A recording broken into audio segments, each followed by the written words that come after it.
Маек баштайлы, логопед, дефектолог Динара Медетбекова студиясына келіп отырып, фантаңыз бенен қош келдіңіз. Анан кичке көкірек күчүгү Шайзар ыстагы студияда. Шайзар, Саламатсыз. саламатсыз. Сачылбай деп болуш керек, Кунанды таңыздар менен студиябызга кош келипсиздер. Көп учурда ушул баланын тили кечип жатканда же кайсы бир үндөрдү, тыбыштарды айта албай жатканда ушул укалоону, массажды сунушташат. Ушул канчалык деңгээлде эффективдүү? Кайсыл диагноз болгондо ушул массажды сунуштап келишет? Туура айтасыз, саламатсыздарбы? Дагы бир жолу. Азыркы убакта көбүнчө тамгалар, дыбыштар чыкпайт. Мисалы үчүн сыны менен шыны алмаштырып алышы мүмкүн да, балдарчы. Ошон үчүн биз эффективдүү дегенде гипотонус, гипертонус, анан гипотонус экиге бөлүнөт да. Ошондо баягы тилдин катып калышы, гипертонус дегенде катып калат. Булчуңдар, бул жакта булчуңдарыбыз катып калышы. Гипертонус дегенде, гипотонус дегенде булчуңдун мындай жумшак болуп кармалып алышы. Ошондо балага массаж жасаганда эффективдүү да. Анда жасаганда ошондо балага биз жардам беребиз. Сүйлөп кетишүнө, таана сүйлөгөндө биз жардам беребиз. Анан ошол массаж аркылуу эле баланы автоматизация деп коебуз, жанагы дыбыштарды чыгарганда. Ошол массаж, анан дыбыш автоматизация звук менен дыбыштарды ошондо таана чыкканга биз аябай жардам беребиз да. Жакшы. Ата-энелер качандан баштап кыжалак боло башташы керек да? Мисалы үчүн 2 жаш, 3 жаш кээ бир балдар кечирээк чыгат. Анан тынчсызданып, сиз айткандай логопедке кайрылуу учуру кайсыл жаштан башталышы керек да?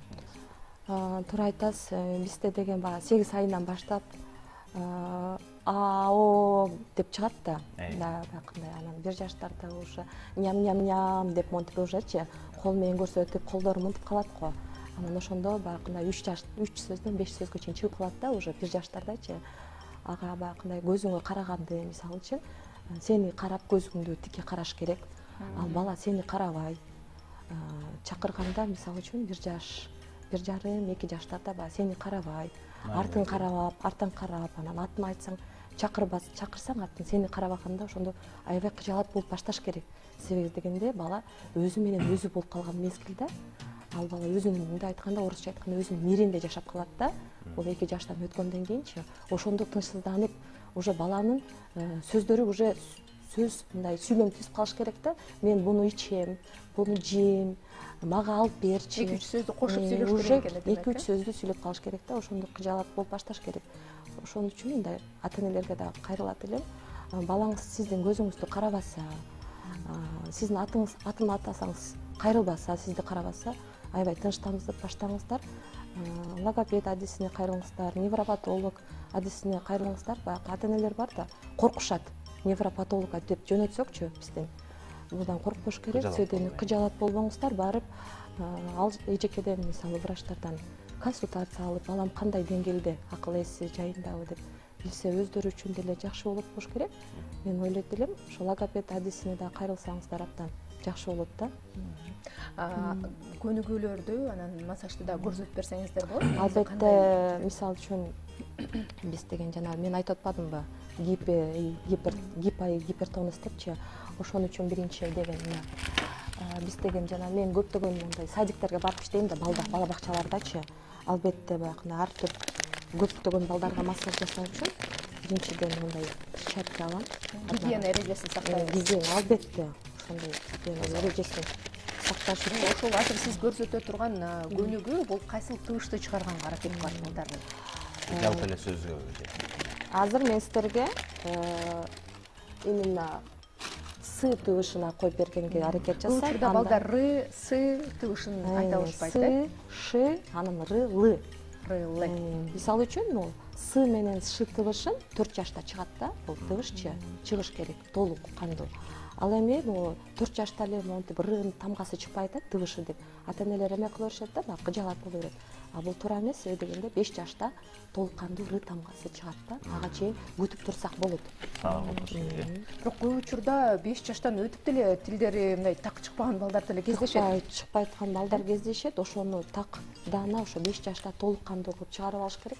Себеби дегенде жана окууга барганда ошол дыбышты туура эмес угуп бала жана туура эмес айтып атканда, жана балдар диктант жазып атканда дагы эжекеси айтканда тура эмес угат дагы, анан ошол менен жаза берет дагы. Ошону ката болот да. Ошон үчүн бул дыбышты 5 жашында толук кандуу койдуруп алыш керек. Демек олуп тумааны бериш керек экен да. Албетте, мына перчатканы кийдим. Андан кийин бизде мондай эме деп коебуз, зонттор. Бул атайын Аябай коркунучтуу го. Сы тамгасын кое турган, сы менен шы тамгасын кое турган зонтубуз болот. Баланын эрини акырын ачып коебуз, тилин басып, или кичине тилиңди бул жака коюп берип жакыныраак көрсөтсөңүздөр болот да. Монтип туруп, оозуңду жап, оозуңуз, рот закрой. Теперь говорим прям сильно. Ушундай зонттордун аркылуу биз дыбыштарды коебуз. Тил өйдөн көздөй түртүп, тилди өздө карап, тилди алдыга бастыртып, атайын се дегенде кээ бир балдар тилин башкара албайт. Тилин жылдыра албайт. Тилди эмне үчүн мен массаж жасайм деген себеби, тилин бул жака, мисалы үчүн, кел бул жака тилиңди. Повтори за мной. Бул жака жылдыра алышпайт да, тилин башкара албайт да, бул тили өйдө карап көнүгүү жасаш керек экен да. Бул артикуляционный гимнастика деп коебуз. Бул көнүгүүлөрдүн күн алыс, мен ата-энелерге да айтам, анан тапшырма берем, сөзсүз турда жасаңыздар депчи. Бул көнүгүүлөрдү жасап турганда, бул ар бир дыбыштын көнүгүүлөрү болот да, биздечи мындай айтканда, жанакындай тилиңиз менен көрсөтөбүз. Лошадка. Бул көнүгүү именно ры тамгасына. Бул орустар айтканда лошадка деп коебуз. Жана сокай этебиз да. Бул көнүгүү ушуга, ошол көнүгүүгө анан тилибизди өтө таңдайга жабыштырып, грибочка, ар бир грибочки биринчи жылмаюудан баштайбыз, тишибизди көрсөтүп коебуз. Бул көнүгүү, орустар айткандай жылмаюу, лягушка деп коебуз. Анан дагы бир учур бар да, ошо балдардын тилин астымдай орусча айтканда узнечка деп коебуз. Ошону кестирип да койгон учурлар болот экен, кестирсе тили так чыгып калат деп айтышат да көп учурда. Тил тартылып калат деп. Тартылып калат депчи. Туура айтасыз, ал деген жанагы узнечка болот тилдин астында, жана тилдин бул узнечка 3кө бөлүнөт. Мындай айтканда, жеңил, анан орто, анан тяжелый депчи, бул аябай оор депчи. Мисалы, жеңил болгондо тилдин узнечка астында болот да, мындай. Жеңил болгондо, ал жеңил эле болот, аны кестирбей койсо боло берет. Ал эми тилдин аябай оор болгондо, аябай тилдин учунда болот да узнечкасычы мондай. Ал тилди өйдө көтөрө албайт, ошону айтып атпаймынбы? Балдар өйдө көтөрө албайт, жылдыра албайт, гимнастика жасай албайт, мындай айтканда. Бирок жанакы ата-энелерибиз ойлойт да, узнечкасын кестирип койсо эле бала сүйлөп кетет да, андай эмес. Узнечкасы бар бала дагы сүйлөйт. Ал эч кандай эме тоскоол болбойт узнечкачы. Айтат элем, узнечка дыбыштарды чыгарганга тоскоол болот. Мисалы үчүн жанакы айтып атпаймынбы, ш, р, л депчи, ошол толук кандуу айта албайт. Мисалы үчүн ошон үчүн кестирсе болот. Анан бала төрөлгөндө, мисалы үчүн 6 айга чейин кестирсе болот, се дегенде баягы эмчек ала албаган балдар. Жана тилин уже ошондо билинет экен, ошондо билинет да, бала эмени эмискенде ала албайт, жана кыйналат да, баланын баягы сосательный рефлекси кыйналат аябай. Анан курсагы тойбой эле ыйлай беришет го балдарчы. Аябай эле эмне болуп атат, эле кыжалат боло беришет да ата-энелер.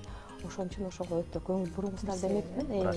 Врачка кайрылсаңыздар, педиатрыңыздарга, өзүңүздөрдүн педиатрыңыздарга кайрылсаңыздар. Экранга карап жана бул кандай көнүгүүлөр, кайсыл тыбышка? Бул көнүгүү мен ры тамгасын коюп жатам бул кызга. Көрүп атасыз, тилин өйдө көтөртүп алып, биз деген орустар моторчик заводим деп коебуз, монтип мотор заводить этип атам жана. А бул лошадка тоже, көрдүңүз, тилин прям айтып атам, көтөрүп лошадка кылып атат жанагы сокой. А бул бала бакчада бардык эмеге групповой занятия деп койсом болот, тайпага, жалпы сабак берем. Бул орто тайпа. Тайпага сабак берип аткан мезгилим балдарды оюн аркылуу сабак берем. Себеби балдарды кызыктуу болсун деп. Бул көнүгүү. Жана айтып аткандай, силерге артикуляционный гимнастика. Балдар менен көнүгүү жасап атабыз бул жерде. Көрүп атасыздар, бул жерде артка тилдерин чыгарып, артка алдыга. Бул лопата деп коебуз, бул көнүгүү ылдыйга түшүрөт. Азыр күндөн күнгө технология өнүктү дейбиз. Коюу диагноз баягы мүмкүнчүлүгү көтөрүлдү дейбизби, айтор көбөйүп атат дейбиз да. Азыр сиз ушул тармакта эмгектенген киши катары жылдан жылга кандай бул сиздин тармакта? Тили кеч чыккан балдар абдан көп азыр. Азыр айтсам себеби дегенде тилдери аябай кеч чыккандар көп. Себеби деген эмне бизге тоскоол болот. Мисалы үчүн биздин мен өзүмдү кичинекей кезимде айтсак, биздин мезгилде телефон жок болчу. Бизде дегенде азыр 6 ай, 5-6 айдын дале жана тамакты берип атып деле телефонду алдына коюп коюп атышат. Бул деген өтө туура эмес да. Себеби дегенде баланын тамак жеп аткан рефлекс кандай жеп атат, кандай чайнап атат, аны түшүнбөй жеп атышат да балдарчы. Ошол аркылуу телефонду ар кандай нерселерди, мисалы орус тилинде көрүшөт, англис тилинде көрүшөт, баланын концентрациясы жок болуп калат. Жана отура го, өз тилин биринчи билбей туруп, башка тилди көргөндө баланын башы алмак болуп калат дагы. Тили жок болуп калып, тили жакшы чыкпай калат да. Ошол себептен.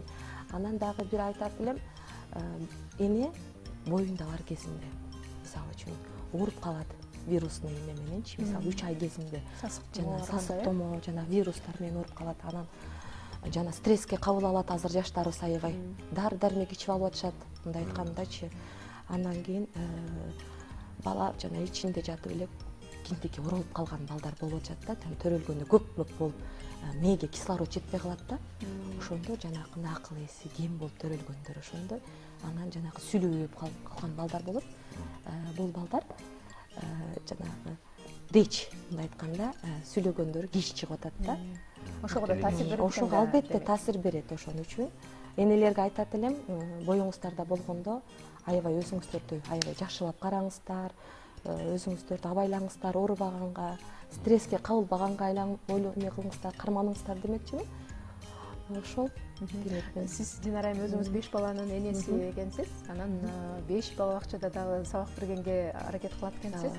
Азыр айтып атпайсызбы, ошо көп балдардын тили туура эмес убагында эгер көңүл бурбай койсо, ошол балдар укпай калат, тыбыштары туура эмес болуп калат деп атпайсызбы? Ошондо ата-эне эмнеге кооптонушу керек? Албетте жанагы мен айткандай шы деп чыкпаганда албетте логопедке кайрылып өзүнүн дыбыштарын койдурганга аракет жасаш керек өз убагында. Ал бала 5 жаштан 6 жашка уже көтөрүп кеткенде мектеп убагына барганда бала кыйналып калат. Себеби жана огу ФФНР деп коебуз да, фонетический слуховой эме развитие депчи, ал деген бала туура эмес угат да, баланын ошондо логопед гана аны оңдой алат. Сы тамгасын логопед коет. Дефектолог дегенде бул эки башка да. Бул мисалы үчүн логопед деген бул биз деген дыбыштарды коебуз. Дыбыштарды коюп, анан сүйлөгөн балдарды сүйлөгөнгө жардам беребиз. Ал эми дефектолог дегенде дефекттерди оңдойбуз да. Бул эки башка профессия деп койсом болот. Дефектолог бул жанагы ДЦП, мисалы үчүн аутизм, балдарыбыз бар да эми. Ошолордун кемчиликтерин оңдогонго жардам бергенге ошондой эме кылат да. Жакшы. Эми бала оорубасын, ата-эненин каршында ден соолукту, жалпы эле мамлекеттин келечеги да жаштарчы аман болушун тилек кылалы. Сизге ыраазычылык билдиребиз. Рахмат, сиздерге да чакырганыңыздарга. Убакыт деген ушундай, Зымырык Кош эфирибизди жыйынтыктай турган учурга келип жеттик. Биз менен болгон бардык көрөрмандарга ыраазычылык билдиребиз. Аманчылыкта көрүшөлү. WhatsApp аркылуу 150дөн ашык билдирүү келиптир. Жалпы жонунан ошол бүгүнкү милиция кызматкери менен куттуктагандар экен. Сиздерге ийгилик каалайбыз, ыраазычылык билдиребиз.